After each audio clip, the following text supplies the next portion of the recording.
Hey there, how is it going? Can you believe we're already at day 6? Like, we're almost at the halfway point of this challenge.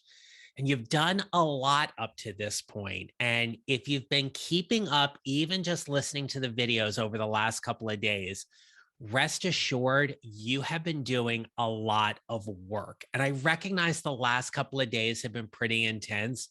Today's going to have a lot of information as well. You may not absorb everything today, but you can always go back to it. That's the other thing. And what I'm going to talk about today is referenced in the book. And specifically, we're starting on page 116. We're going to talk about LinkedIn today and what that looks like for you in building this part of your mid-career GPS, because this is all about positioning.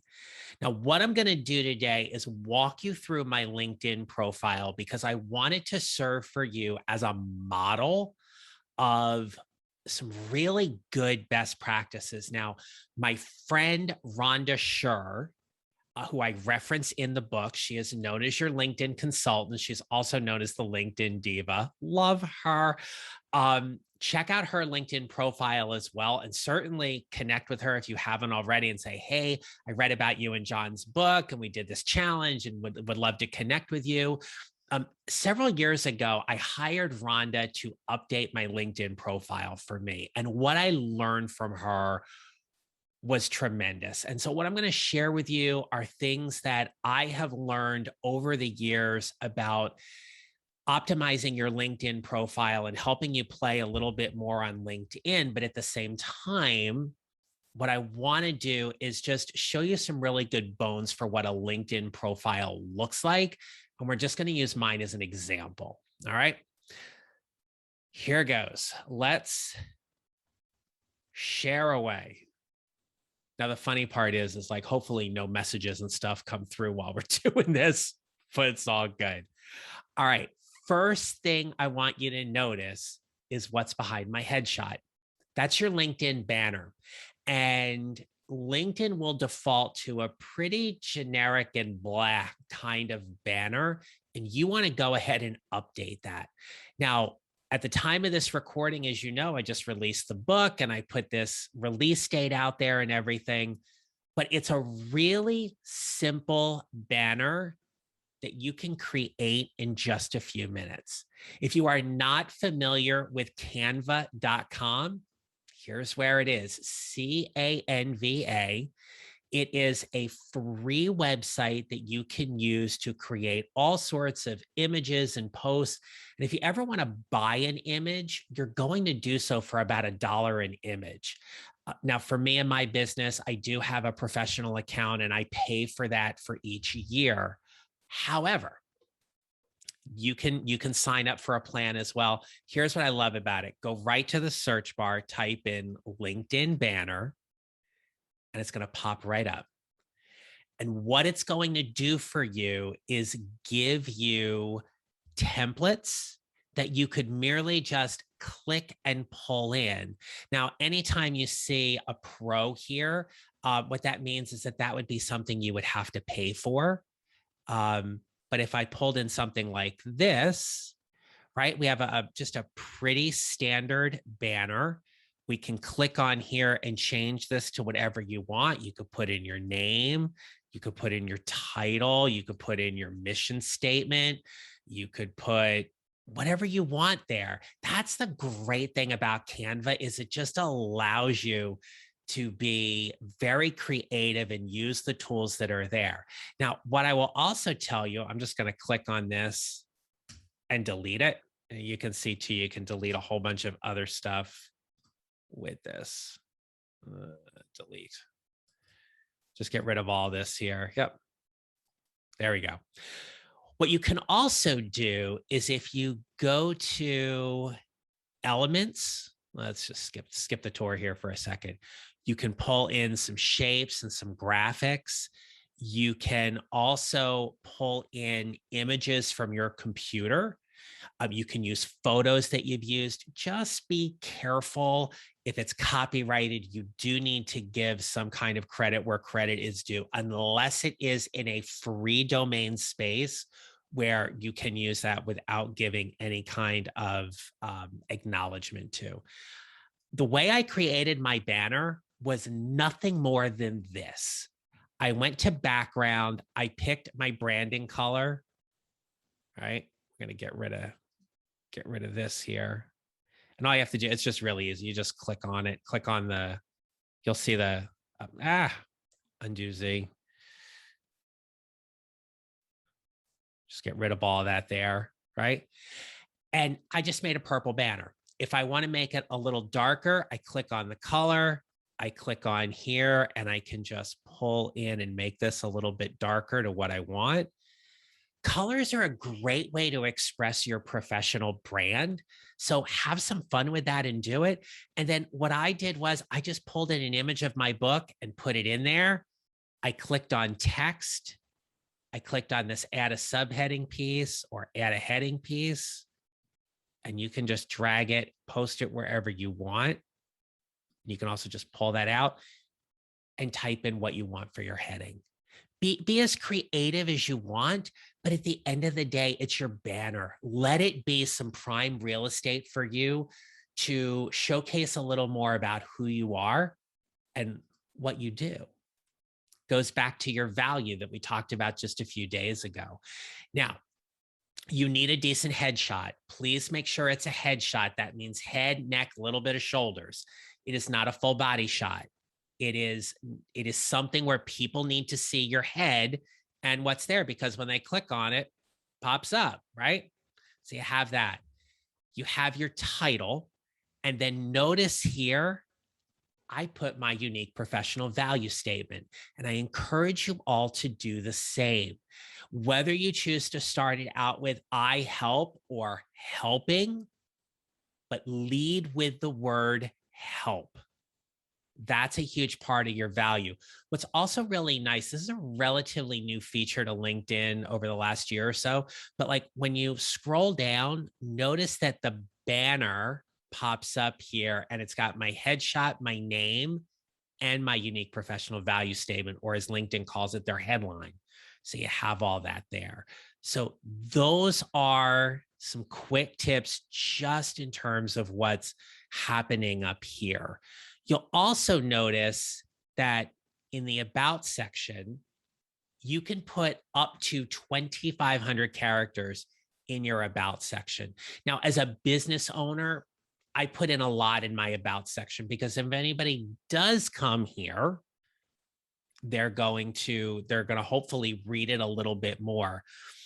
You can do whatever you want with your About section, but make it long enough so at least it says see more in the About section. So if I refresh the page here real quickly and I go back to my About section, notice here it says ... see more. You want people to click on that so they can read a little bit more about it. Your featured sections are things, it might be articles you have written, blogs you have written, articles that are of interest.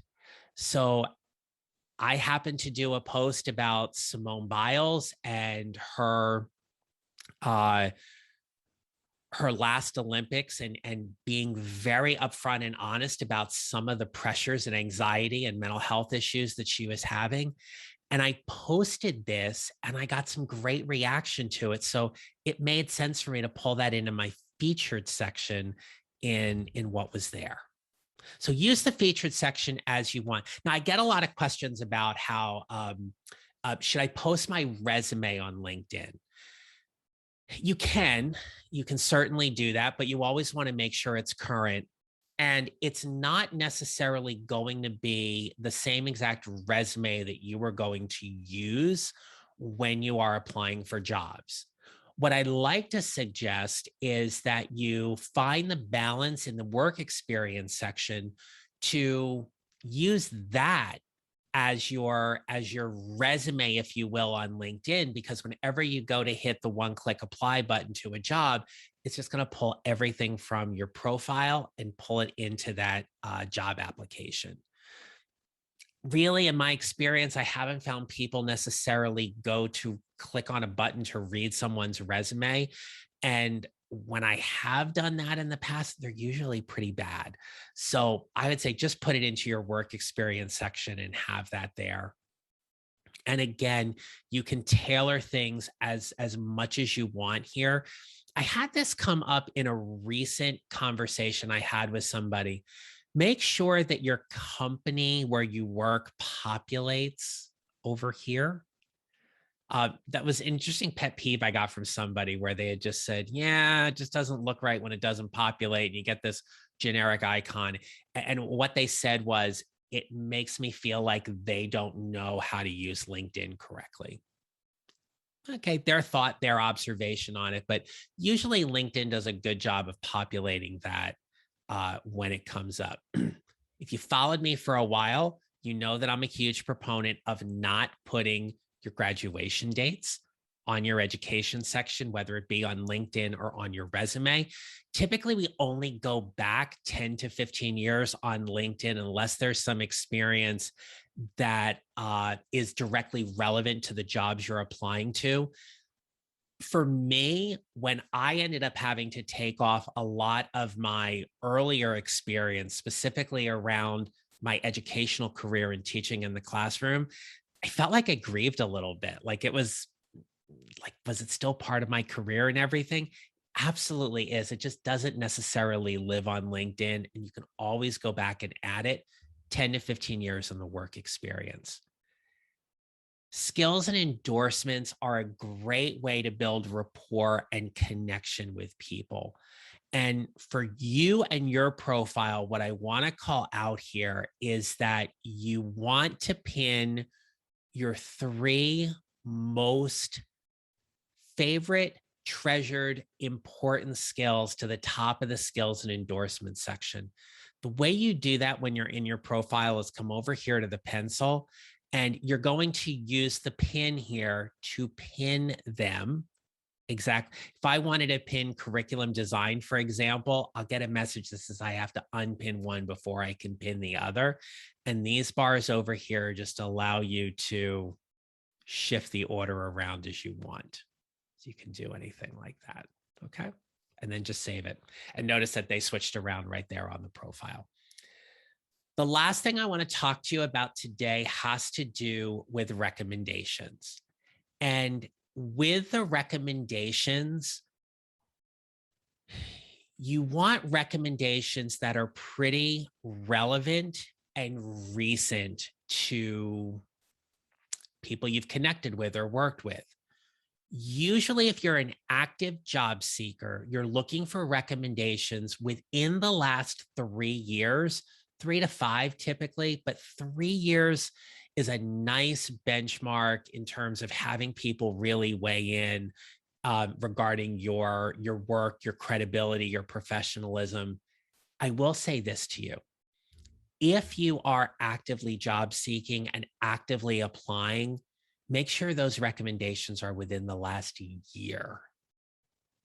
And how do you do that? You ask people for them. Now, you can certainly do that. I'm a huge proponent. I often say give 5 to get 5. What that means is that I'm going to reach out to 5 people and I'm going to give them recommendations.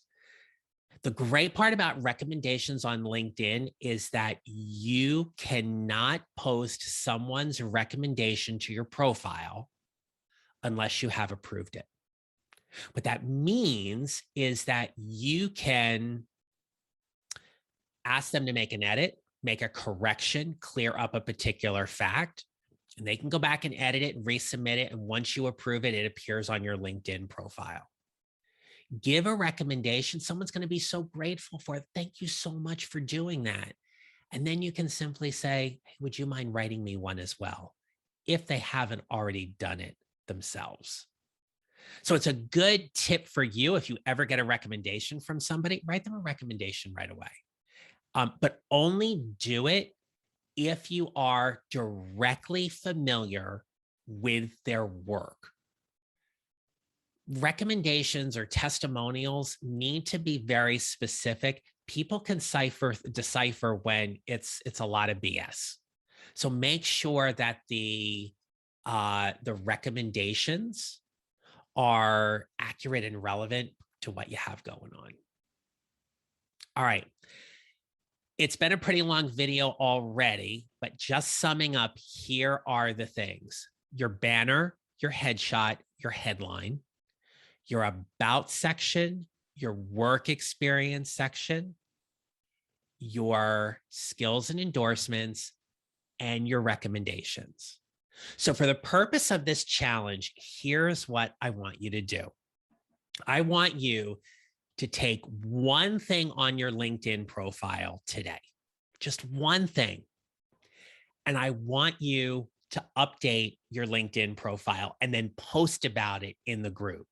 If you created a new banner, if you updated your skills, updated your headline, even if you just go in and take your unique professional value statement and put it into your LinkedIn profile, tell us about it.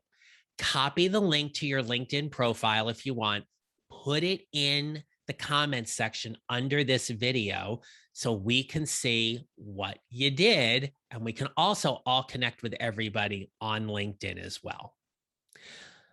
I often say, I mentioned this in the book too, when you know how to navigate on LinkedIn, you can play at a completely different level.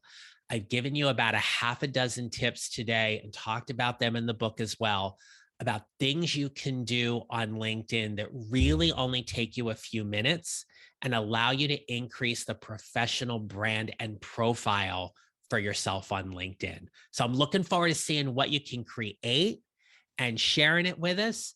And let's make it a great rest of the day. Keep up the great work. Talk to you tomorrow.